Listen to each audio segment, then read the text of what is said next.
is also here with us. We've had a lot of great folks here locally in Volusia County representing a lot of the different businesses and particularly tourism and hospitality. We're here today because we are launching the first Visit Florida campaign to begin reviving Florida's tourism industry again. And Dana Young will give you more detail about how the campaign will look and what type of ads we'll be running.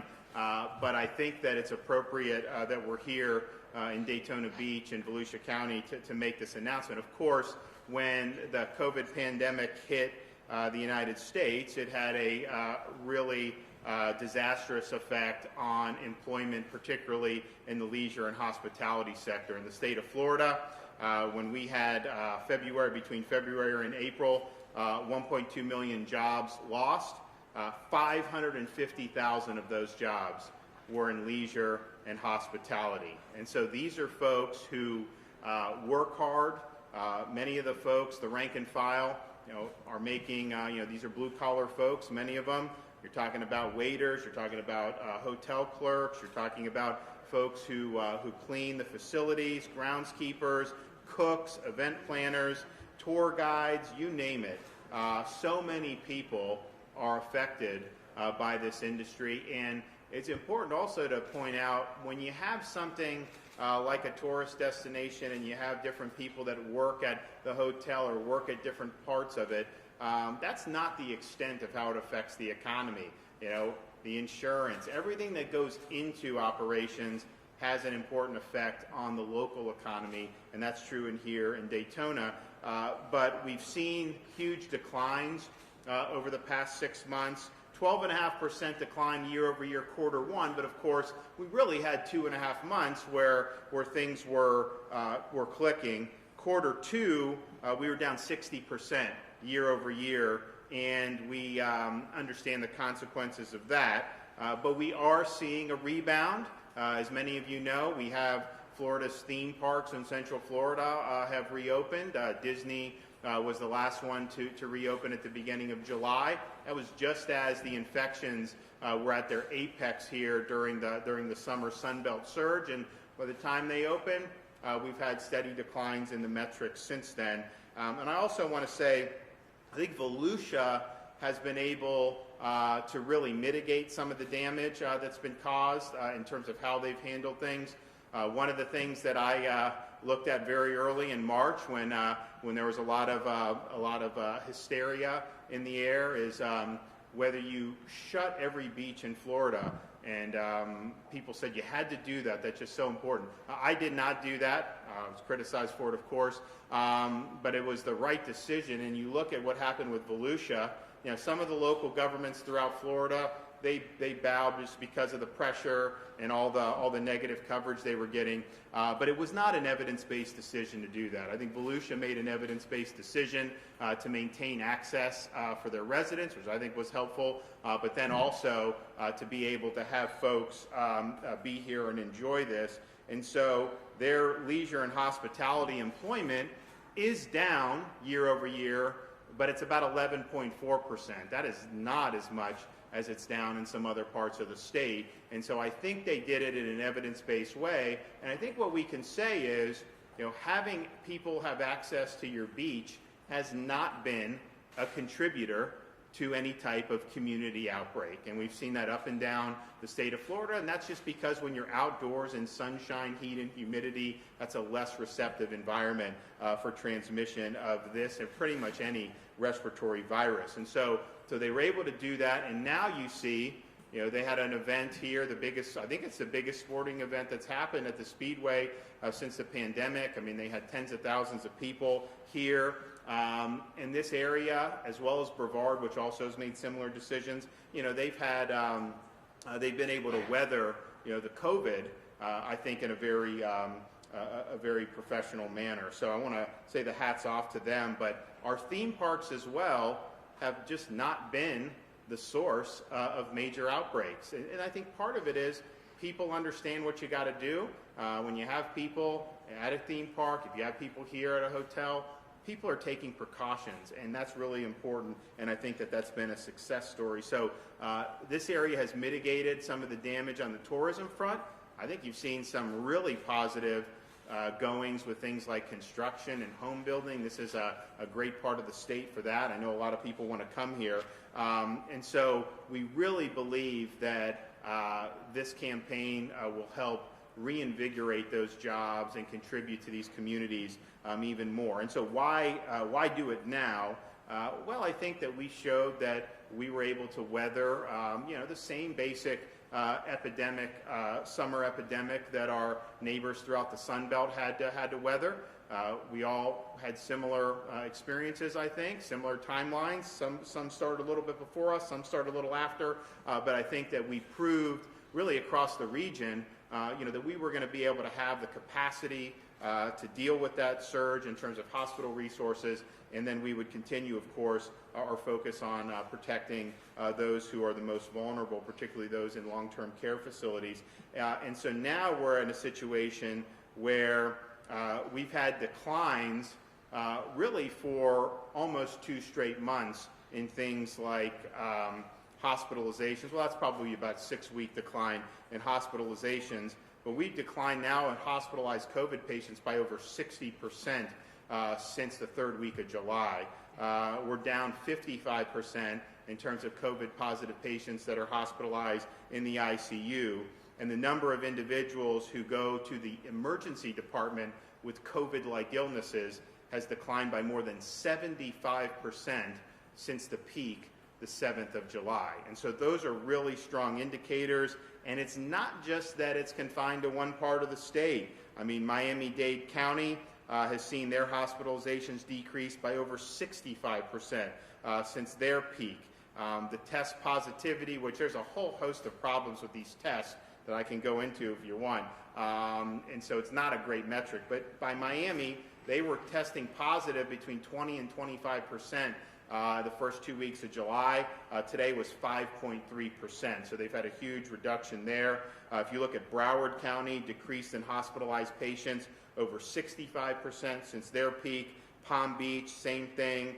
Orange, 72% decline from their peak in hospitalized patients. And so, and then obviously Volusia, they're down over 70% in terms of their hospitalized patients here. And of course, the ED visits going down across the state. So that's something that is good news, and I think that we want to continue that momentum.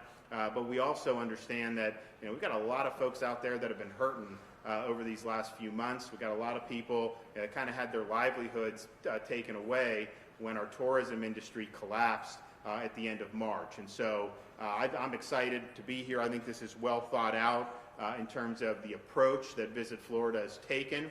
And there's always been controversy about Visit Florida in the legislature. And quite frankly, philosophically, some of the arguments that were made by some of my friends resonated with me just in terms of the proper role of government, whatever. But what I always thought of is, okay, yes, just normally, it is what it is. But when you have a hurricane, you have an oil spill like we had, you have something major like that, you're going to need to be able to get the word out at the appropriate time. Because with a hurricane, people see damage in Florida. It could hit one part of Florida, but people think just don't go to Florida. Same with the oil spill. Some people thought that you had that in every beach in Florida. Not necessarily true. So here is a kind of a crisis time where we've had a big decline. And so this is really going to be, I think, an invaluable tool to help show folks, that Florida's back and that we welcome folks. And so, Dana, do you want to come up here and give us the details? Yes, thank you, Governor. Absolutely. And thank you, everyone, and thank you, Governor, thank you, legislators, for being here. We are going to show this ad in a little while, so you have to hear me talk before you get to see it.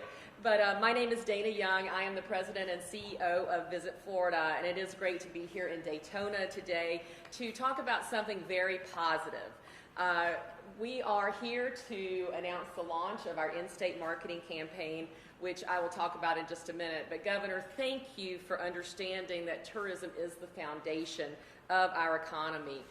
You know how essential it is to generate this economic activity in our state and to get these hardworking Floridians back to work. Prior to the pandemic, Florida tourism had just capped its 10th record year of visitation. We had over 130 million visitors to our state. They generated over $91 billion in revenue for our state. For Q2 2020, the governor just mentioned, we are down 60%. Our tourism industry has just been, to put it bluntly, decimated by this crisis. We've had tremendous impacts to businesses and jobs, but the good news is that there is no doubt that Florida remains the best place to vacation in the world. So we have been monitoring at Visit Florida many, many data points to help us decide when the time was right to start bringing people back to the state for vacations. Our data has determined that people right now, even though many are ready to travel, they feel more comfortable traveling closer to home. And right now they're feeling more comfortable driving. So today we are announcing the launch of our exciting new marketing campaign aimed at encouraging in-state travel by Floridians. Floridians, like all of us, have tremendous pride in our state, tremendous pride in everything that Florida has to offer. And our goal at Visit Florida through this campaign is initially to harness that pride that Floridians have and then channel it toward rebuilding our economy.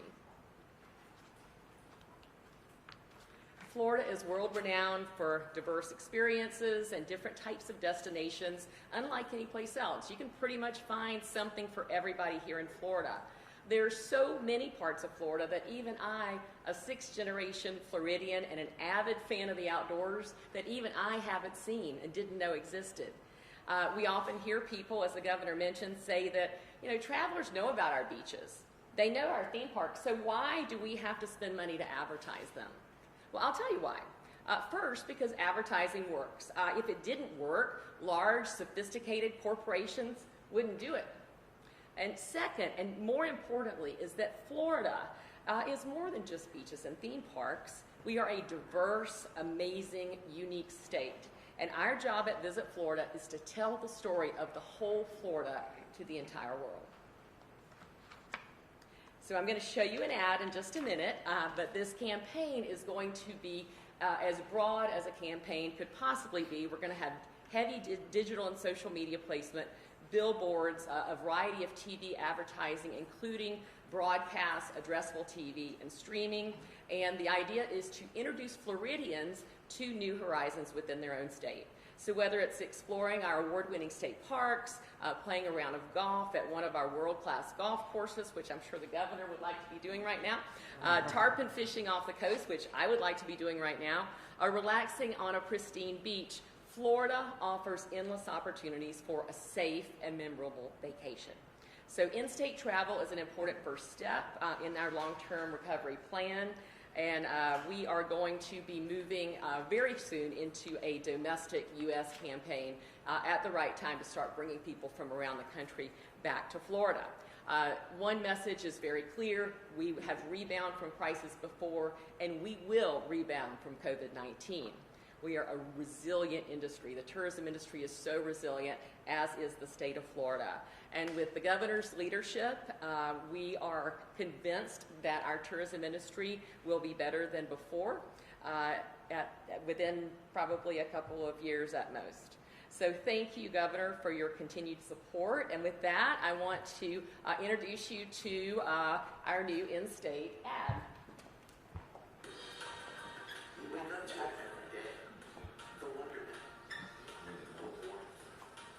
Where else can you just step outside for an epic sunset, play fairways that feel like faraway lands, cast away on any old Tuesday, enjoy a weekend where the world vacations. We live here because we love here. A place unlike anywhere else in the world is the place we call home.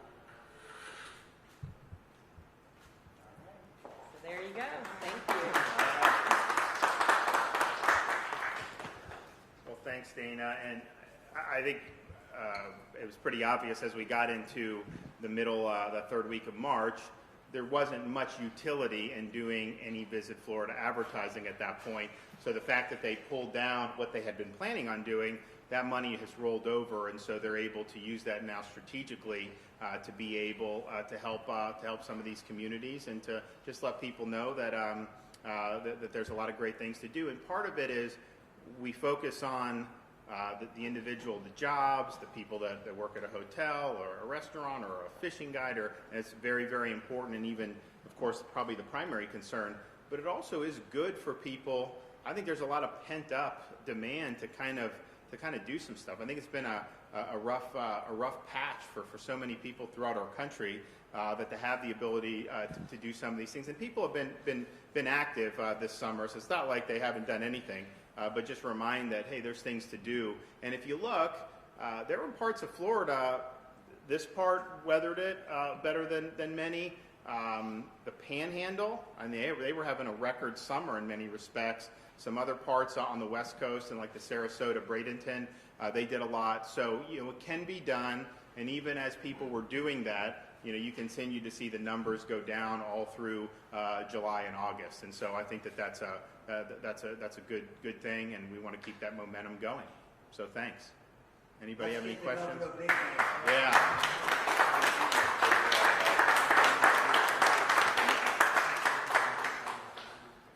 Question? Yes. So with the numbers going down and the new campaign, do you think anytime soon, or how soon do you think we can get to phase 3? Oh, well, so I think that these phases. Oh, sorry.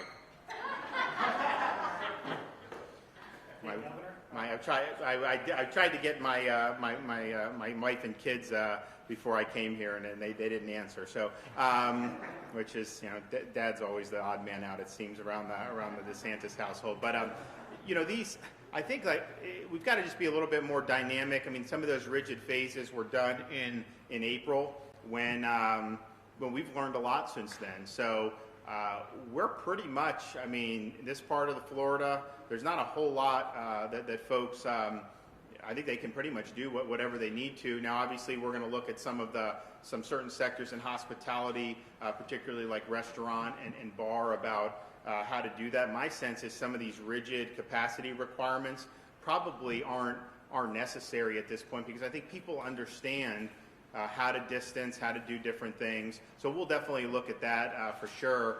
But look, I think Central Florida, from Volusia, over to the theme park area, really, and actually, if you look at the Space Coast, now that's not really tourism, although people do go for that. Look what all they did during the pandemic. I mean, they didn't miss a beat. I mean, it was really impressive. And then to see how the theme parks have come back, and even as a big operation like Disney is relaunching, to see the numbers go down, I think it just shows that you can do these things, you can put people back to work, and you can keep society strong. Governor, you said at Universal the other day that the state would support the theme parks increasing capacity at this point. Any sense of when that may happen? Well, we have no limits on that. I mean, they submitted plans to us. We approved. If they want to go more, they're free to do it. I think they made the business decision to start off very conservative, which I think was smart. But I was there when we were there. I just took my son and daughter just to see the DeLorean. My son loves the time machine on Back to the Future. I don't know why, but whenever you see it on, he really likes it. So he's got his little toy time machine. But then we wanted to show him the real thing. So we were walking out, and at that capacity, I mean, there was a lot of space. I mean, it was not like people were crowding at all. So my sense is that they can definitely do a lot more. And really, when they do these events, a lot of it is, are you going to do an indoor event where people are packed together? If you don't do that, the parks are big enough that they can really accommodate, I think, a lot of folks. So they can definitely do that if they want. It's not because the government's holding them back. They have the ability to do it. I think they just want it, and I think it was smart. As soon as they decided to close, as they closed voluntarily, they immediately started to plan, okay, what's it look like when we get back? And they put a lot of thought into it, and I think they've done a good job. But yeah, we're in favor of them being able to do that, and I think they can do it safely, no question. Yes, sir. Yes, you did mention that there's the funding for this been rolled over from March. How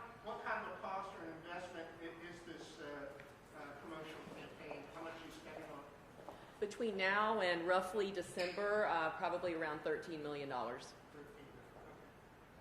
Great. All right, thanks.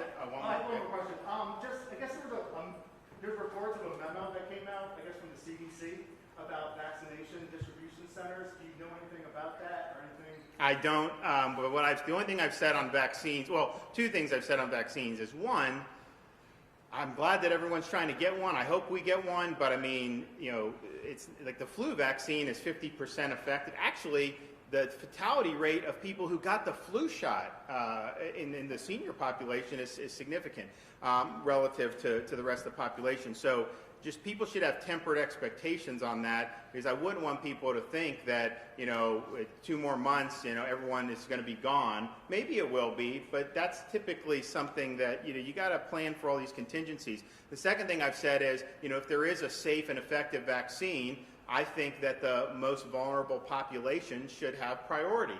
It should be the people who are 65 and older. It should be people that have serious comorbidities, and they should have the priority. And so I don't know how many that would end up being produced. I know they basically paid all these companies already so that they could just go ahead and roll with it as the trials are going.